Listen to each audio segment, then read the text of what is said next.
तुम सभी का जय गणेश। आज हमारा भाई ने दाल बाटी की दाल बनाई थी।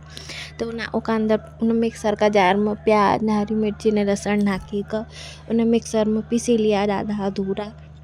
उन फाइन पेस्ट नहीं बनायो एक को नौका बाद उन टमाटर को अच्छो फाइन पेस्ट बनायो क्योंकि हमारा इधर था मसीज खावा, तुम्हारे इधर तुम कसी खाओ तुम्हारी इच्छा।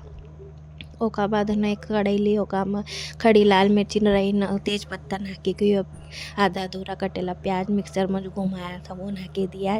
नौका बाद लहसुन को फाइन पेस्ट टमाटर को नको तो वो फाइन पेस्ट नाखी दियो जो का अंदर ने फिर ओका अंदर लाल मिर्ची न हल्दी न नमक न शक्कर नाखी के ना पेस्ट का इन तड़का के न तैयार करी लियो। उधर फीकी दाल भी उबली रही थी हमारी जब तक तिना तड़का का तैयार करने का बाद लोगों तड़का में डालना के तिना दाल में तड़को नाकी दियो। नौकब की दाल का बनाई दी ने ये उबली रही जब तक दाल, जब तक हमारी बाटी भी उधर तैयार हुई रही।